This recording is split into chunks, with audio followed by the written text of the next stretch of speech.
¿Qué tal? ¿Cómo le va? Bienvenidos a una nueva edición de Por Más, la número 1210, y de esto vamos a hablar en el día de hoy. Y la ironía de todo esto es que nosotros tenemos el relieve ideal y agua ilimitada para regar, porque tenemos el Paraná con 16.000 metros cúbicos por segundo de caudal módulo y el Uruguay con un caudal módulo de 6.000, 4.800 metros cúbicos por segundo. Es decir, que nosotros sacando una pequeña porción de esa agua de los bordes de la provincia podemos regar la totalidad de la superficie agrícola. La provincia de Entre Ríos, término medio, tiene 2.200.000, 2.500.000 toneladas en la superficie de siembra habitual de esos cultivos, de ese cultivo en particular. Y ahora lo que estamos viendo es que nos vamos a llegar a las 500.000 toneladas. Ergo, tanto de la soja de primera como de la soja de segunda, estamos viendo que para una soja de primera vamos a tener una pérdida cercana a los 190 millones de dólares y una soja de segunda a los 150 millones de dólares. Porque hay mucho para ver, aprender y adaptar a nuestra condición. Ahí creo que está la diferencia. Talento individual, todo. Del oferente y del demandante, el sistema hace la diferencia. El funcionamiento del sistema, la infraestructura, el equipamiento, las condiciones de trabajo, las condiciones de vida. Las siguientes empresas e instituciones presentan Por Más. ENSA, ascensores panorámicos neumáticos. Renault Kangoo Express, una aliada para el trabajo. Folmar, concesionario oficial en Entre Ríos. Leiva Hermanos, corredores de granos y subproductos, agente bursátil, seguros, hacienda, cargas. Arús, experiencia y profesionalidad en comercio exterior. Borselino, industria gráfica integrada. Vitrex, industrialización del vidrio, distribuidor oficial Basa y Blindex, integrante de la red Ecoglass. El Hinojo Sociedad Anónima, negocios agropecuarios asociativos. Molinos San José, alimentos de calidad desde 1994. Coopar, 69 años potenciando el desarrollo de nuestros asociados. Banco de Entre Ríos, acá para vos. Agrolac Paraná, implementos para la industria láctea. Gross, calidad que avanza. Dimaco, materiales para construir nuestra provincia. Laboratorios La Fedar, desde Entre Ríos al mundo. Tonuti, con el sabor y la textura de lo natural. Manprin y Cébola, 25 años junto a Volvo Trucks and Buses. Grossteiner, arquitectura en contenedores. Best, sociedad anónima, obras, ingeniería y materiales eléctricos. Lácteos Cremigal, algo rico para compartir. Pinturas Sorbaloc, calidad certificada ISO 9001. Petropac, fábrica de envases flexibles. Tecnovo, sumando valor a la producción avícola regional. Famet, metalúrgica industrial, fabricaciones especiales y a medida. Alimento balanceado Nutrilar, calidad integral. De Martín Hermanos, constructora y hormigonera. Rotex, para su producto huevos AA. Arroz Noble, de la Cooperativa Arroceros de Villa Elisa. En el programa de hoy vamos a hablar bastante del sector agropecuario, vamos a hablar de lo que han sido las pérdidas o lo que están siendo las pérdidas en el sector agropecuario, un informe de la Bolsa de Cereales de Entre Ríos. Vamos a estar hablando con el gerente de la Bolsa de Cereales de Entre Ríos. Vamos a estar hablando también sobre tecnología y la aplicación de tecnología en el sector agropecuario.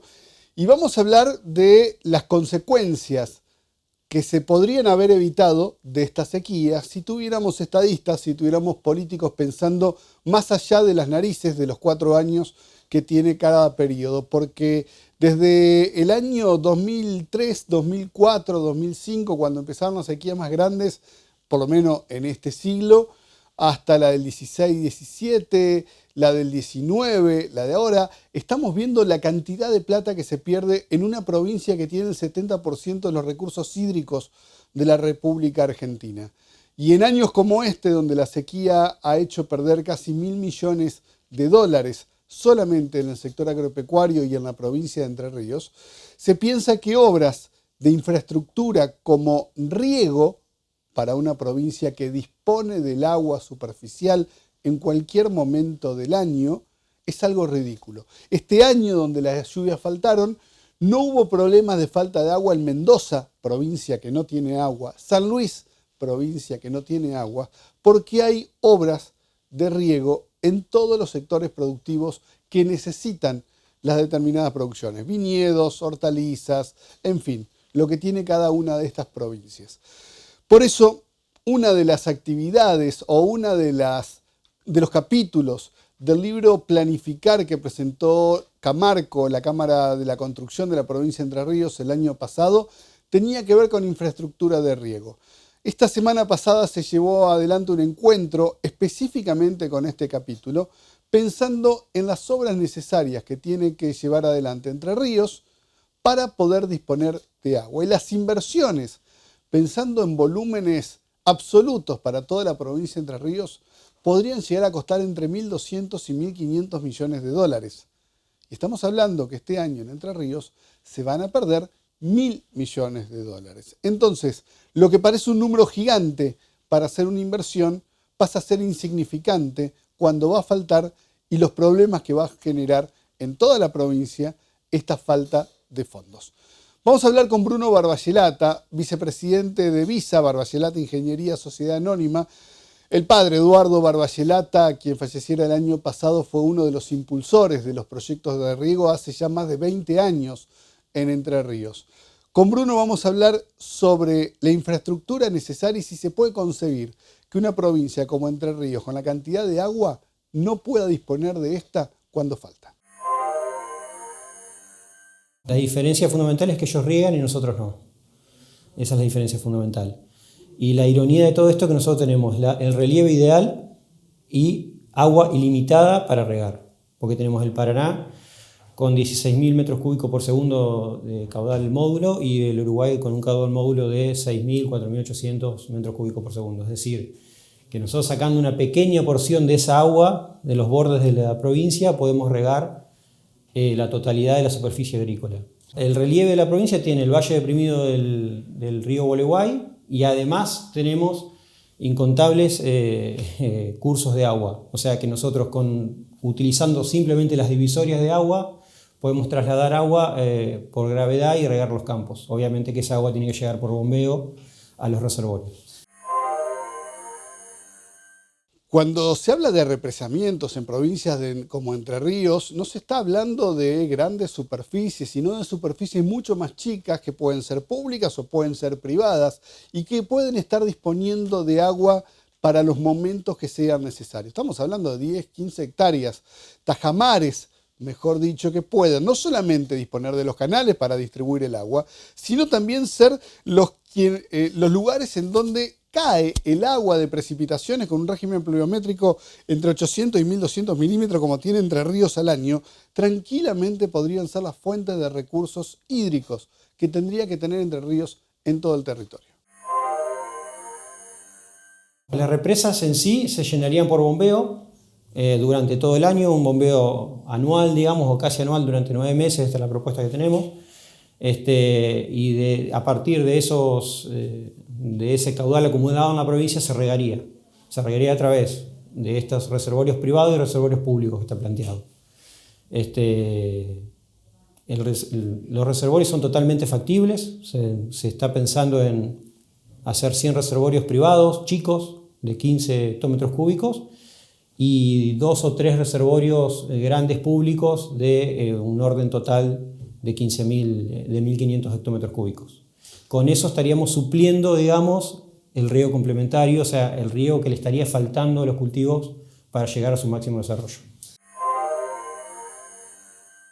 Y la pregunta es, si tenemos estas posibilidades, ¿es tan caro pensar en hacer en esta infraestructura? ¿No existen organismos en el mundo que les interese financiar este tipo de infraestructura?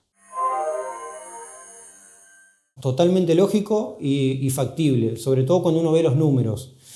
Yo te comentaba recién que las pérdidas 2017 y 2018, que es lo que tengo hasta el momento, fue de un orden de 665 millones de dólares. Esta obra está, el riego completo de la obra está en el orden de los 1.200, ponele 1.500 millones de dólares. Es decir, que nosotros en un solo año tuvimos la pérdida de la mitad del dinero que se necesita para hacer la obra.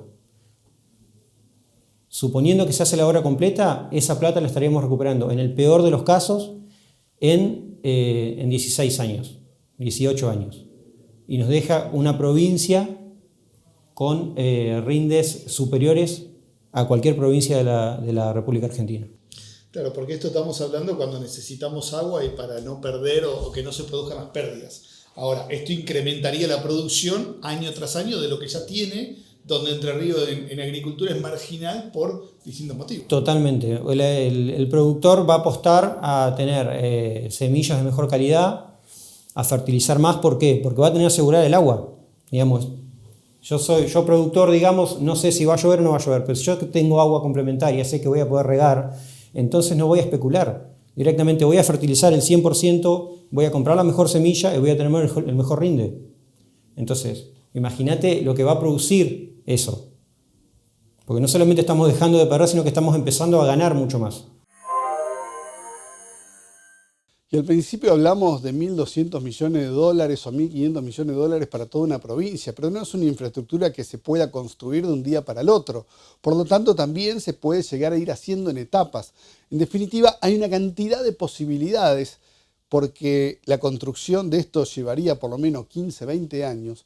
Hay una cantidad de posibilidades, pero por las cuales es necesario poner un proyecto por el cual avanzar. Tener un plan maestro que sea el órgano que dirige de qué manera se hace, pero es necesario avanzar. Estamos ante un cambio de gobierno, estamos ante cambios profundos que necesita y que debe hacer la República Argentina. Es momento de empezar a pensar un poquito más en el largo plazo.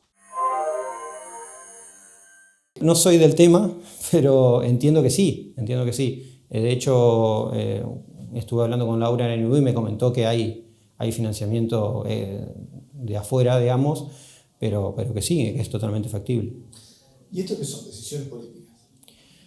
Yo creo que son decisiones políticas que por alguna razón no se ha dado prioridad, no se ha puesto en la agenda provincial, quizás porque es algo que va a llevar muchos años de desarrollo, que son 10 años de desarrollo o 15 años de desarrollo, y quizás en la agenda política no es tan importante pensar en qué pasará en 3 gestiones. Pero sin dudas, cualquier gobernador al mirar estos números se tiene que dar cuenta que esto hay que encararlo ya. 1.200 millones de dólares puede llegar, o 1.500 millones de dólares puede llegar a asustar. ¿Esto se tiene que hacer en forma integral en toda la provincia o se puede empezar a hacer a tramos? Se puede empezar de tramos. Se puede empezar con... Nosotros la propuesta inicial es 1 millón de hectáreas, pero perfectamente se puede empezar con medio millón de hectáreas o 250.000 hectáreas. Se puede empezar, o se puede hacer un proyecto integral e ir cumpliéndolo por tramos. O sea, las posibilidades realmente son amplias. ¿Y el proyecto existe? Hay proyectos de los cuales se van a presentar ahora, mi dirección de hidráulica va a presentar algunos, pero me parece que no existe un proyecto integral para el riego complementario para toda la provincia, que es lo que queremos hacer. ¿Y eso es muy difícil de hacer? No, esto es totalmente factible, hay que hacer los estudios básicos, hay que hacer una factibilidad, hay que hacer un anteproyecto y hay que hacer un proyecto. Lleva su tiempo, va a llevar 1 año, 2 años o lo que tenga que llevar, digamos, pero sí se puede hacer tranquilamente, digamos. ¿Y podríamos ser Entre Ríos con agua? Como te decía, cambia totalmente el paradigma de la provincia. Pasamos de ser una provincia media a ser la mejor provincia, porque vamos a tener los mejores rindes año a año.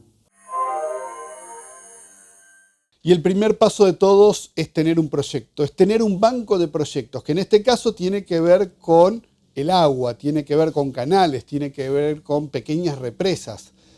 Pero no solamente esta es la infraestructura que está necesitando para la provincia de Entre Ríos. Se necesitan caminos, pero también igual que los caminos se necesita infraestructura de telecomunicaciones. Se necesitan muchas cosas y los recursos son escasos. Entonces, mientras aparecen los recursos, mientras se dan las condiciones, por lo menos se debería estar trabajando en un banco de proyectos para que cuando esos recursos o las oportunidades aparezcan, esté lista la provincia. Hoy ni siquiera tenemos los proyectos y esto es parte de lo que está promoviendo la Camarco, la Cámara de la Construcción de la provincia de Entre Ríos, de tener un banco de proyectos. Pausa y enseguida vamos a entender por qué es necesario esto a partir de ver cuánto hemos perdido este año por no tener agua.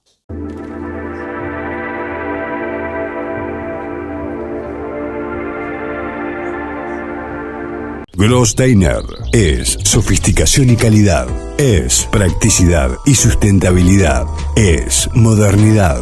Grosssteiner es tu espacio portable, vivienda premium, agro, office, gastronomía, turismo, quincho y multiespacio, proyectos hechos a medida y completamente equipados. Grosssteiner, arquitectura en contenedores.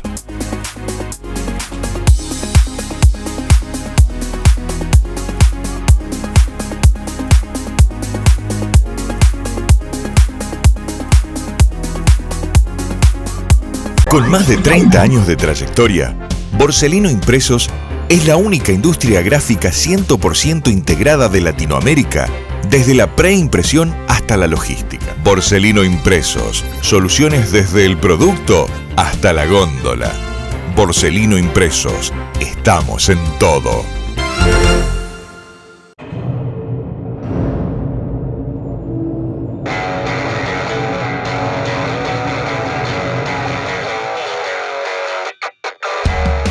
Avanzamos en la calidad de nuestros remolques.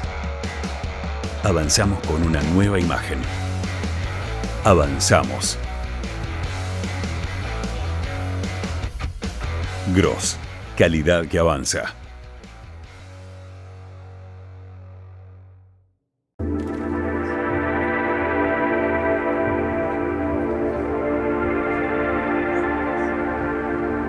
Recién decíamos la solución que debería encarar la provincia de Entre Ríos con el tema de agua, sobre todo en una provincia rodeada por dos ríos gigantes, como es el Paraná y el Uruguay, y por la cantidad de arroyos que tiene en toda la traza de la provincia. El 70% del agua, de los recursos hídricos de la República Argentina, están en nuestra provincia. Sin embargo, acabamos de perder $1.000 millones por no tenerla.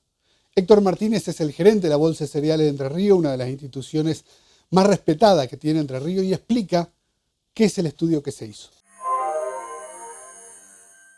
Bueno, precisamente por eso la Bolsa venía trabajando, digamos, en esta contingencia, la verdad, bastante fuerte de lo que fue la tercera niña consecutiva, y esta la más significativa porque el periodo, digamos, de sequía fue amplio y coincidentemente con esa sequía las altas temperaturas que diezmaron, digamos, el aspecto productivo de dos cultivos preponderantes en cuanto a volumen, las sojas, digo sojas como primera y segunda, y un maíz de primera y también de segunda, con otros cultivos también, y sin olvidarnos de lo que es el aspecto forrajero, digamos, en cuanto a ganadería, que no lo mensuramos. Entonces, ese desarrollo lo tuvimos, empezamos a medir la posibilidad, digamos, productiva que podían llegar a tener esas sojas en particular, cuando inicialmente se había planteado la posibilidad de llegar a casi 1.050.000 hectáreas. Cuando empezó este desarrollo, digamos, de siembra, precisamente empezó a impactar la sequía y esas 1.050.000 hectáreas terminaron en 850.000, de las cuales se perdieron entre primera y segunda prácticamente 200.000 hectáreas. Entonces estamos hablando que realmente la superficie a cosechar de aquella planteada inicialmente de 1.050.000 terminarían en 640.000. no está cerrado, porque obviamente está recién en el aspecto de cosecha de esa parte productiva de la soja. Empezamos a valorar esos números con respecto a lo que son los márgenes brutos del cultivo, tanto de la soja de primera como de segunda, y el impacto que iba a tener. Obviamente que los números que tenemos son a priori, falta realmente avisorar qué es lo que va a pasar, cómo va a cerrar esa campaña, pero lo que pudimos ver, lo que estábamos viendo es que si una soja de primera estaba en niveles de producción cercanos de promedio a los 2.600 kilos, 2.800 kilos, esta soja de primera no va a cerrar los 800 kilos por hectárea. Y cuando nos vamos a la soja de segunda, también planteado más o menos en 400.000 hectáreas inicialmente, en las pérdidas que tuvo, estamos avisorando que ese nivel de producción no van a llegar a los 600 kilos por hectárea. Ahora, estos números inferiores a 500 millones de dólares habla de lo que el productor puso de su bolsillo para llevar adelante esta campaña y no lo va a recuperar. Son las pérdidas reales que se van a dar. Ahora, si hubiésemos tenido el promedio de rendimiento de los últimos 5 años, este número prácticamente se duplica. Nosotros habíamos hecho el servicio de información de la Bolsa de Cereales, hizo una proyección, digamos, a través de una curva de regresión, sumando lo que es, valorando lo que es la falta de agua con la incidencia de la temperatura, sobre todo con la falta de agua, y en una curva de regresión promediando los 20 últimos años de ese periodo, digamos, de faltantes de agua. Y la verdad que cuando hace el sistema de información esa curva de regresión, llegaba a niveles de promedio no mayores a los 250 kilos de soja por hectárea. Esperemos que sea estos que estamos marcando, los 800 kilos para una soja de primera y los 600 kilos para una soja de segunda por hectárea. Si lo empezamos a cifrar en lo económico, la provincia de Entre Ríos, término medio, tiene 2.200.000, 2.500.000 toneladas en la superficie de siembra habitual de esos cultivos, de ese cultivo en particular. Y ahora lo que estamos viendo es que nos vamos a llegar a las 500.000 toneladas. Ergo, tanto de la soja de primera como la soja de segunda, estamos viendo que para una soja de primera vamos a tener una pérdida cercana a los 190 millones de dólares y una soja de segunda a los 150 millones de dólares. Esa es la plata que el productor invirtió y que no va a recuperar. Correcto, es eso. Ese está invertido y que no lo va a poder recuperar.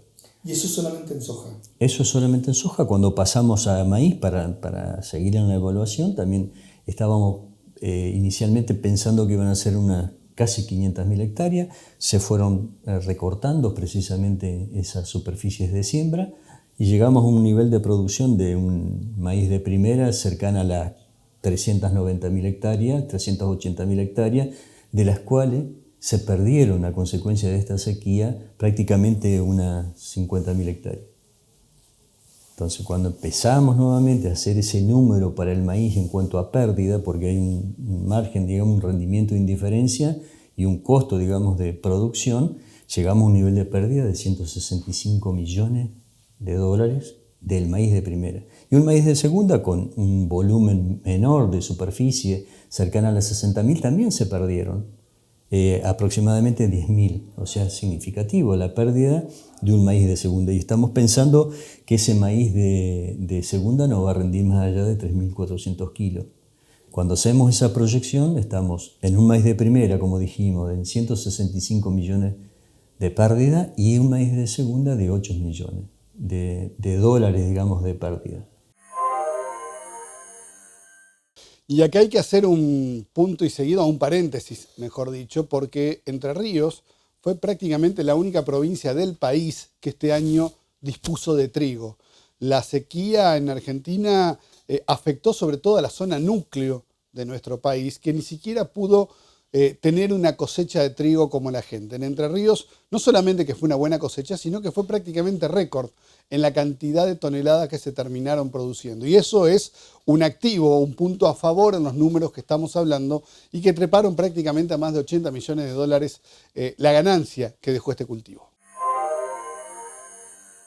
Lo sintetizamos en lo siguiente porque contamos, digamos, la de cal y la de arena, que hay que decirlo, porque nosotros tuvimos, a excepción de las otras provincias productoras trigueras, fue la más beneficiada, porque le tomó con un nivel de reserva y una condición climática ideal y tuvo un nivel de producción importante, la provincia de Entre Ríos casi histórica, hablando de trigo. Entonces también en esta balanza lo ponemos como un saldo positivo y ese saldo positivo, digamos, cuando le ponemos la compensación son 84 millones de dólares que es ganancia, que da positivo. Pero cuando ponemos los cultivos de maíz, de soja, el trigo y también el sorgo, de esas 110.000 hectáreas que se hicieron de sorgo, cuando ponemos todos los cultivos más preponderantes en cuanto a volumen de superficie y de producción, estamos en un nivel de pérdida de 427 millones de dólares.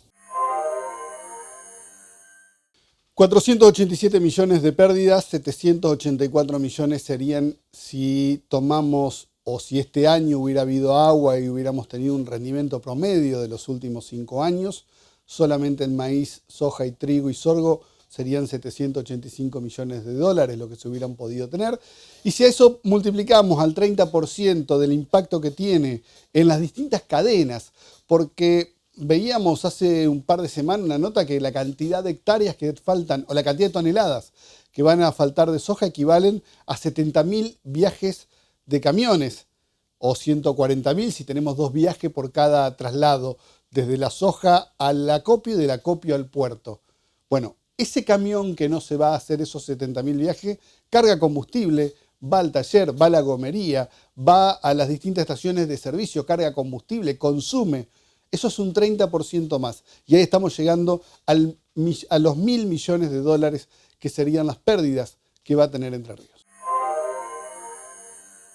En esa proyección que vos decís, con respecto a un año normal de todo y cada uno de estos cultivos, la provincia con esta incidencia hubiese perdido 784 millones de dólares.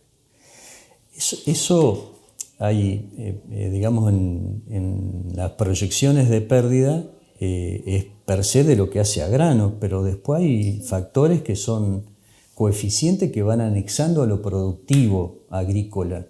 Es ese camión que no sale, digamos, del territorio porque no tiene ese volumen para hacer el flete, es el comercio que dejó de percibir el cereal porque lo iba a industrializar. O sea, hay un conexo y hay un coeficiente que está medido a nivel nacional que está cercano al 30%. O sea que si el nivel de pérdida es 427, lo conexo lo lleva a 482 millones de dólares. Esta fue la más rigurosa porque la estamos midiendo con aquella que fue el 2008-2009 y se hizo, digamos, una proyección con respecto de eso.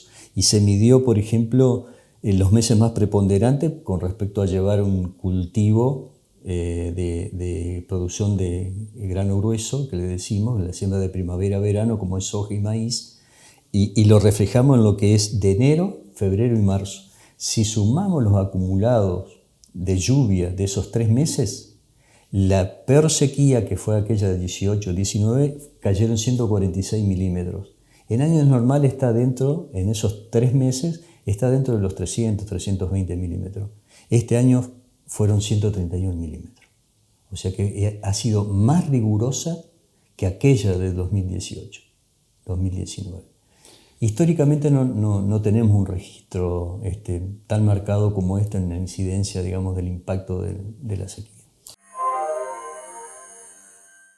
Y acá viene la pregunta de todo lo que hablamos en el primer bloque, ¿no? Teniendo en cuenta estos números, pensar en infraestructura de riego, hacer la inversión gigante, millonaria que se necesita para hacer infraestructura en riego, teniendo en cuenta todo lo que esto se perdió, la amortización es un año de actividad en una provincia como la nuestra.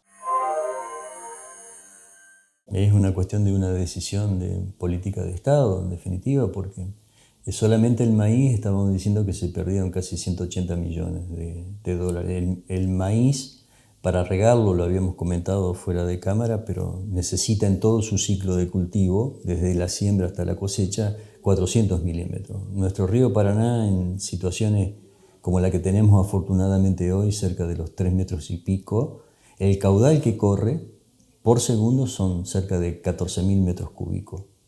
¿Qué significa esos 400 milímetros que necesita durante todo el periodo de esas 500.000 hectáreas de maíz que se suelen sembrar en la provincia? Que solamente el río Paraná circule 2 minutos con 10 segundos.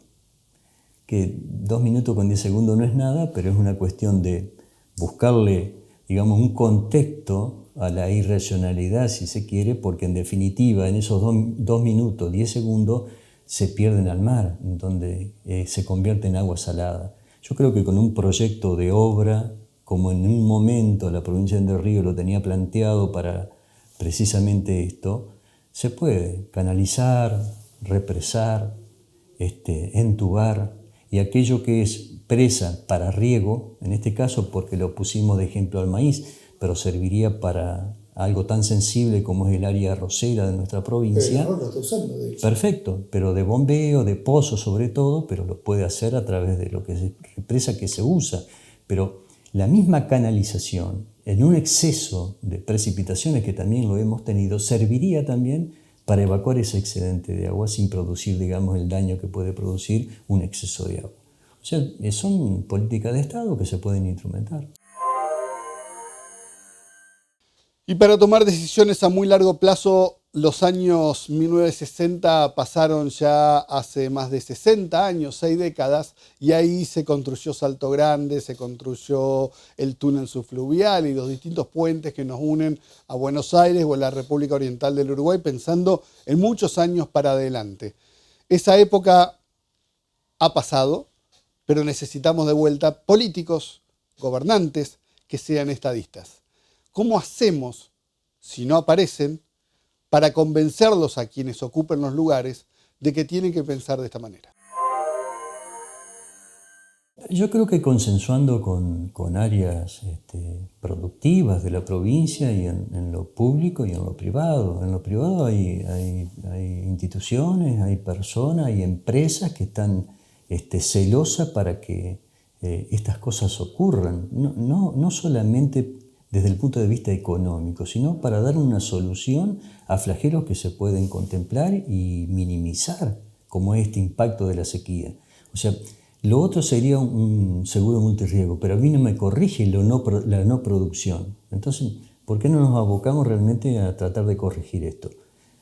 Y eso, digamos, esa inercia que nosotros institucionalmente podemos tener junto con otras instituciones que están preocupadas por este quehacer, y tenemos, digamos, el diálogo con lo político como para llevar adelante una estructura o una obra de infraestructura de esta, no solamente para lo que es riego, lo hemos hablado 1000 veces, digamos, en lo que hace a camino, en lo que hace a puerto, en lo que hace a conectividad. Se puede, la verdad que se puede lograr, pero es cuestión de poner, digamos, la energía hacia dónde debe ir. Yo concluyo con una situación preocupante y sobremanera. Creo que por ahí no podemos pensar en una situación de esta, de corregir, cuando tenemos, digamos, un nivel de pobreza y de indigencia significativo en el territorio, no solamente provincial, sino a nivel país. Pero no es, digamos, se puede construir la educación, sacar de la pobreza, sacar de la indigencia, pero también conduciendo a este tipo de obras como para que una provincia sea mucho más previsible, porque nosotros estamos hablando de un grano no producido con lo que significa en la provincia, por ejemplo, el maíz en el aspecto productivo y de conversión, en lo que hace a la parte productiva avícola. Hacemos una nueva pausa y enseguida nos vamos a meter para seguir hablando sobre el sector agropecuario, pero vamos a hablar de tecnología y del productor y de las aplicaciones de las tecnologías 4.0 que el campo ya tiene disponible y no se están utilizando tanto. Vamos a hablar con el representante de innovación, el responsable de innovación de los grupos CREA. Ya volvemos.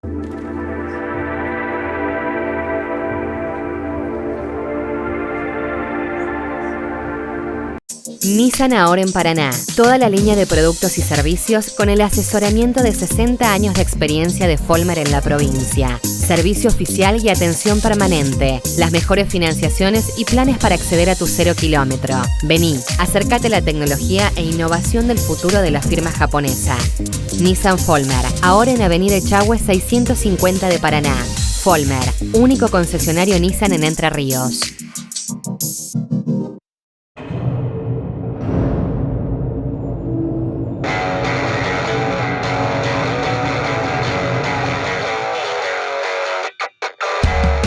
Avanzamos en la calidad de nuestros remolques. Avanzamos con una nueva imagen. Avanzamos. Gross, calidad que avanza.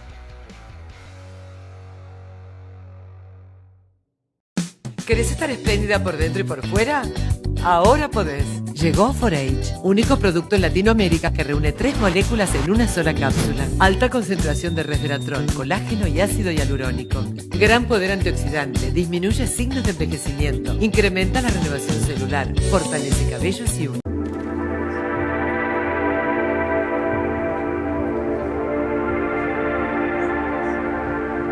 Argentina fue la pionera en el mundo desarrolladora de lo que es la siembra directa. A principio del siglo XXI, en el año 2000, 2005, 2008, el productor agropecuario argentino era uno de los más tecnificados en el mundo y que lideraban la forma de hacer agricultura en el mundo. Desde el año 2008 para acá, la situación del campo fue perdiendo muchísima rentabilidad, el Estado se fue apropiando de toda esa renta a través de retenciones de impuestos y de distintas cosas que se fueron generando para apropiarse precisamente de esta renta, y la tecnificación en el sector agropecuario se fue quedando. Tuvimos la posibilidad de hablar con Gabriel Tinguitela, es el responsable del área de innovación de los grupos CREA. Los grupos CREA a nivel nacional son aquellos grupos que nuclean productores para pensar y hacer mejor las cosas de cada una de las actividades ligadas al sector agropecuario, desde agricultura, ganadería o las distintas producciones regionales. Vamos a hablar con él para entender cuál es la situación actual del productor argentino y cómo está en esta adopción de tecnología. Y yo creo que sí, que ha tenido, eso ha jugado su rol, no hay duda. Y se nota, cuando salís afuera, se nota que hay un tren que vas perdiendo. Yo no estoy capacitado para decirte cuál es la importancia relativa de cada una de esas cosas que vos mencionaste, pero sí, sin duda alguna eso ha tenido que ver. Cuando mirás a los productores de punta, los más tecnificados, no necesariamente estás atrás, digamos, ¿no? El tema es cuando mirás al sistema en su conjunto y el nivel de adopción. Todavía no estás tan atrás, porque lo que yo veo es que hay las tecnologías que están maduras, tampoco es que son... Es como que hay un aluvión de desarrollo tecnológico, de llegada de nuevas tecnologías, pero que todavía tienen que terminar de madurar y demostrar cuál es el beneficio real que reporta el uso, ¿no? Podríamos verlo, si querés, con la camada de tecnologías anteriores, que son las tecnologías que tienen que ver con todo lo que es la gestión variable de insumos, como semilla, fertilizantes. Si mirás eso, te vas quedando un poquito atrás en el nivel de adopción.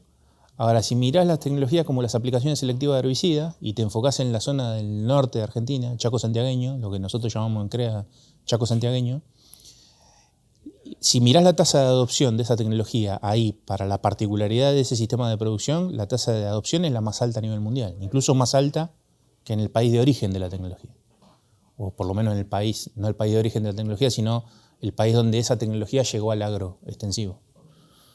Entonces tenés este comportamiento que es medio oscilante según la tecnología y el sistema que vos mires, y eso hace que no hayas perdido tanto terreno, pero en la medida que la oferta tecnológica madure y en la medida que la oferta tecnológica se difunda, sí vas a ir perdiendo terreno y lo vas a ir perdiendo cada vez más rápido, estimo. Porque a todo esto habría que ponerle dato. datos que son indicadores vanidosos, como dice Rice en el libro ¿cómo es? Lean Startup. Vos ves las estadísticas de venta de equipos de agricultura de precisión. Y claro, es un número que no deja de crecer. Yo me preguntaría cuántos de esos equipos están prendidos, ¿no? Están funcionando. Que ese sería el indicador real, digamos, de penetración y uso efectivo de la tecnología.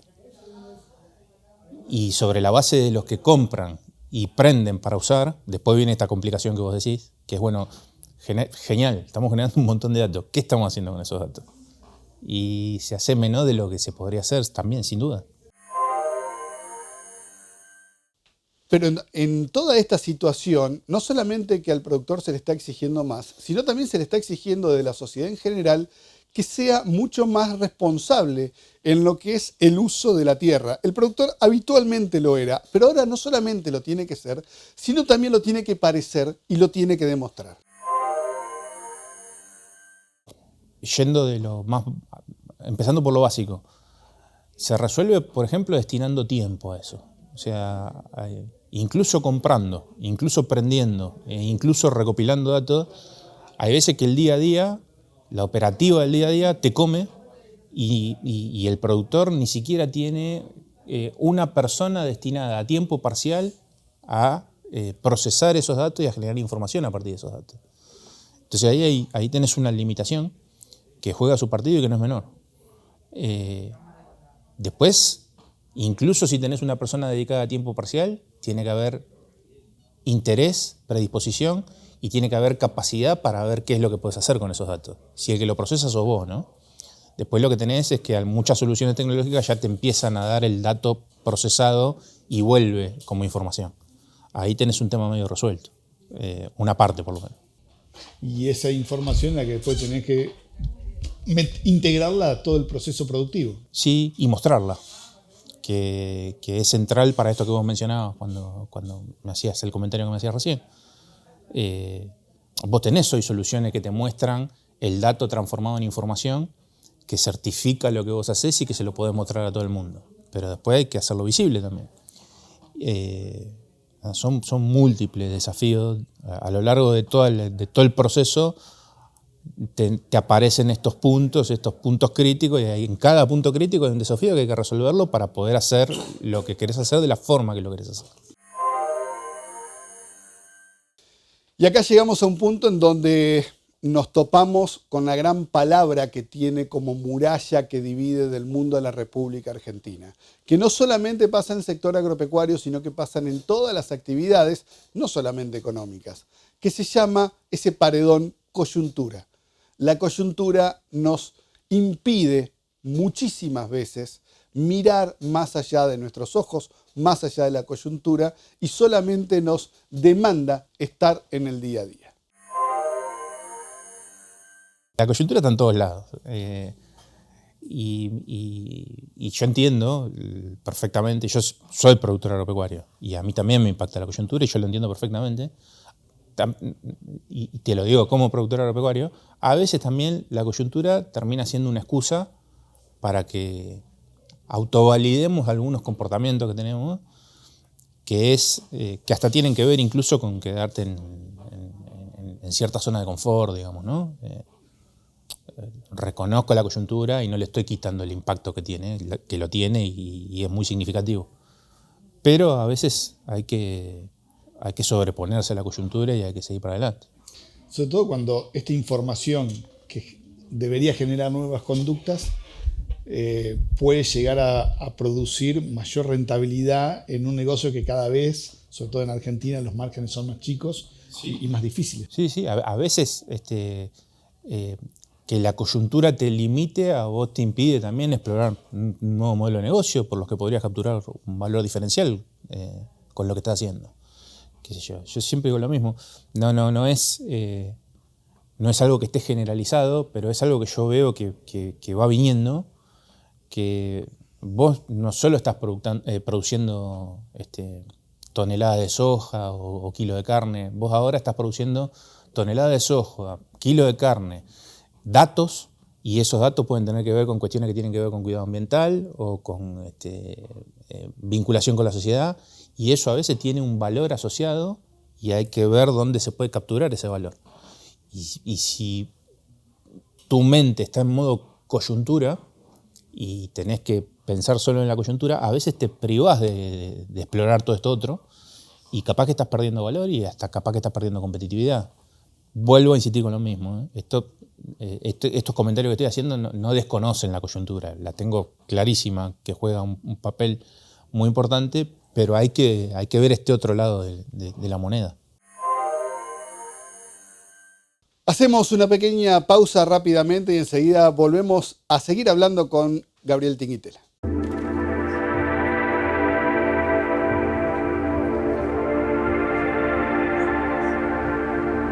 La Cooperativa Arroceros Villa Elisa, primera arrocera en el mundo en certificar ISO 22000.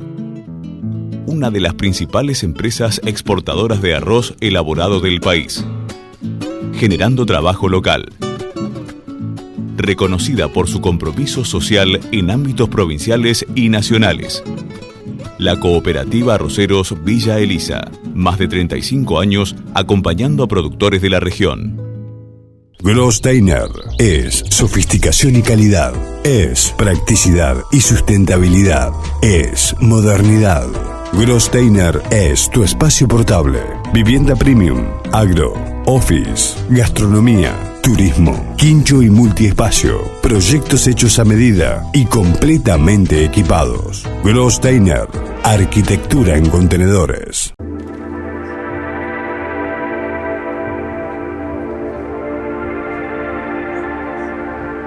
Último bloque del programa y seguimos hablando con Gabriel Tinguitela. El sector agropecuario ha tenido una transformación muy grande en su faz tecnológica. El productor tuvo que dejar de ser productor agropecuario para convertirse en un empresario agropecuario. Y ahora le estamos exigiendo que sea un experto tecnológico. Los recambios generacionales están ayudando un poco más en eso, pero también los asesores son quienes tienen que traer a partir de su conocimiento y de su expertise, el convencimiento a estos nuevos empresarios del campo para que entiendan el potencial y las ventajas que tienen a partir de la adopción de las tecnologías. Mi respuesta en este punto capaz que no sea representativa, ¿no? Pero yo soy el responsable del área de innovación de CREA. Nosotros impulsamos el trabajo en un esquema de innovación abierta. Para mí todo hay que hacerlo con otros. Desde el desarrollo de tecnología hasta recibir asesoramiento, que no solo es asesoramiento técnico, a veces no solo es asesoramiento técnico productivo, a veces es asesoramiento de otro tipo, pero todo hay que hacerlo con otro. Incluso hay que mostrar lo que uno hace, hay que hacerlo con otros también. En cualquier capítulo que vos mires a lo largo del proceso productivo hay que tratar de hacerlo con otros. ¿Y eso es lo más difícil a veces? Y es difícil porque demanda hacer el ejercicio de sentarte, charlar, acordar, qué sé yo. Imagínate que vos estás queriendo comunicar algo. Y bueno, te tenés que sentar, acordar qué es lo que querés comunicar, cómo lo querés contar. Cuando estás recibiendo asesoramiento, implica que vos también aceptes qué es lo que te está diciendo el otro, que a veces no es lo que vos querés escuchar. Cuando tenés que desarrollar una tecnología, tenés que entender cómo es el proceso de desarrollo de una tecnología y que no estás recibiendo una solución que está madura, sino que estás recibiendo una solución que la vas a tener que co-desarrollar junto con el que va a ser el responsable del desarrollo. A un adoptante general de una tecnología, a un adoptante del montón, vos no le podés pedir que se involucre en el proceso de co-desarrollo de una tecnología. Bueno, está bien, capaz que ese capítulo no es para él, pero seguramente hay otros capítulos donde va a tener que hacer con otro y cada vez más va a tener que hacer con otro. Yo trabajo en ese modo con todo, te diría, desde hace un tiempo bastante importante. Y vamos a suponer que hoy un productor quiere sacarse el antifaz de la coyuntura y ponerse a pensar en serio cuáles son las tecnologías que tiene que empezar a aplicar a partir del mes que viene en sus distintas explotaciones agropecuarias, sea la actividad que lleva adelante. ¿Con qué se va a encontrar? Depende qué rol quiera asumir ese productor. Vuelvo a esta separación entre el productor más innovador o el early adopter se va a encontrar con un universo nuevo de un montón de gente que no viene del agro, que viene con la mente abierta, con un enfoque distinto, que te va a empezar a hacer preguntas básicas, como por ejemplo, ¿por qué la sembradora siembra una línea y no pone la semilla uno a uno, como me lo han preguntado a mí? Y se va a encontrar con un abanico de posibilidades enormes para hacer cosas que parecen de ciencia ficción, digamos, ¿no? Se va a encontrar con un lenguaje distinto, que lo va a tener que entender para poder dialogar y para poder ponerse de acuerdo con la otra parte. Eso hablando de los innovadores y los early adopters, los adoptantes tempranos. Si sos un productor que no quiere explorar ese mundo, que sos más de tomar la tecnología y usarla, te vas a encontrar con una gama enorme de oportunidades, de tecnologías, de soluciones, de variantes, de procesos distintos. Y ahí hay un desafío, hay que saber mirar eso, hay que saber entender en qué estado de desarrollo está cada cosa. Hay que saber priorizar en función de lo que querés resolver. Ese productor tiene que reconocer muy bien su problema, qué es lo que quiere hacer, y tiene que saber navegar esa oferta enorme de cosas que tiene. Depende del perfil, ¿no? Debiera impulsar ese proceso, y lo puede hacer desde distintas formas, ¿no? Desde en la formación del estudiante. Y bueno, debería ir incorporando el tema tecnológico vinculado a la actividad productiva, debería ir incorporando las habilidades que hay que desarrollar en esa persona que está formando para que sea un vector de cambio dentro de una empresa, que pueda entender de tecnología, que incluso hasta quizás se involucre en el proceso de desarrollo de tecnología, pero que también sepa llegar al que va a ser el usuario final y pueda ser un traductor, pueda ser un intérprete, pueda ser un conector entre el demandante, el usuario y el oferente de la tecnología. Eso a veces no, a mí me pasó, vos lo terminás empezando a incorporar cuando salís al medio productivo y tenés que desempeñarte en este rol, pero vos no estás formado específicamente para eso. A mí por lo menos no me formaron para eso. Y ahí creo que hay un rol de la universidad.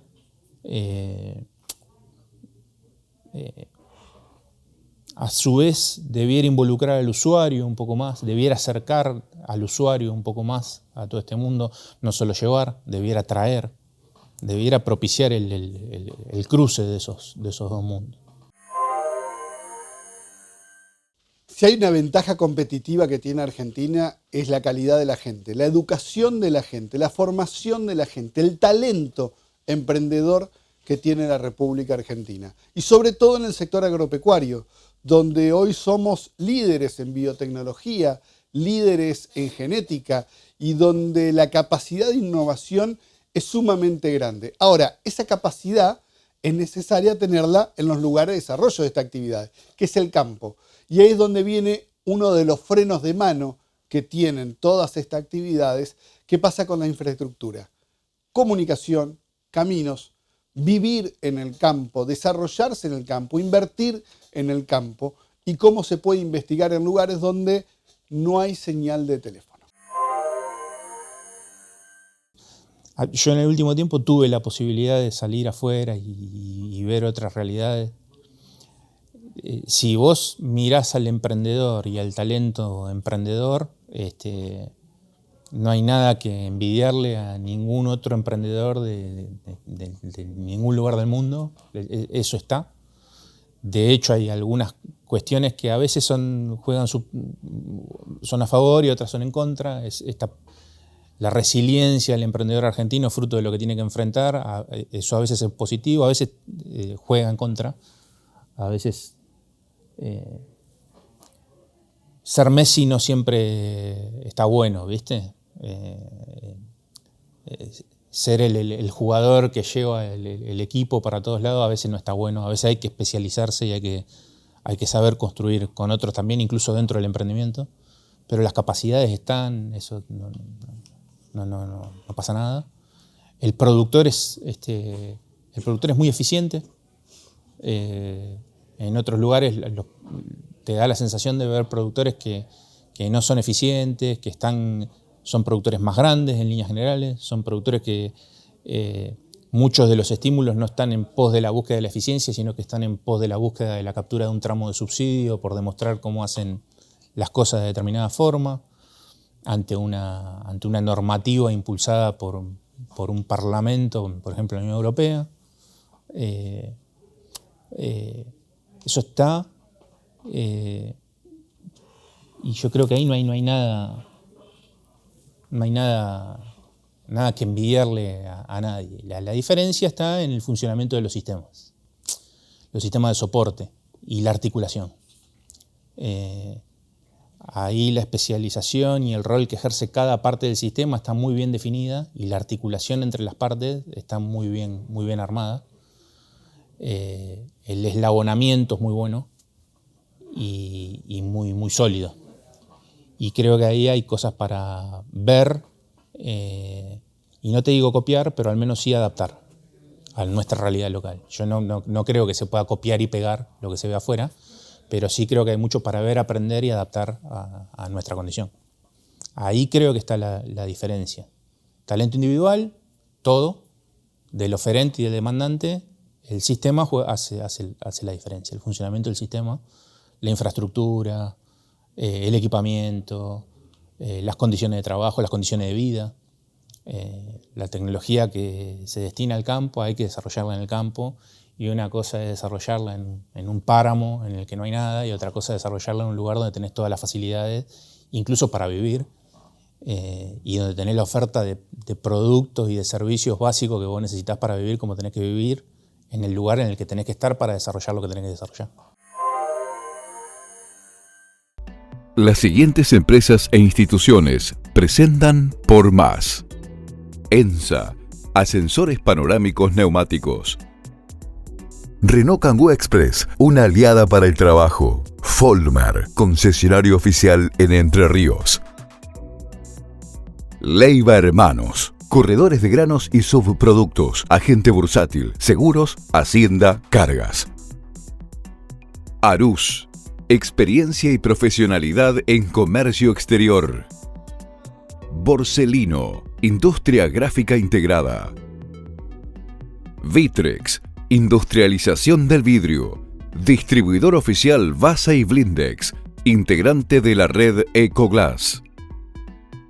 El Hinojo Sociedad Anónima, negocios agropecuarios asociativos. Molinos San José, alimentos de calidad desde 1994.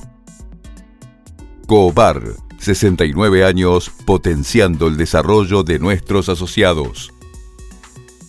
Banco de Entre Ríos, acá para vos. Agrolac Paraná, implementos para la industria láctea.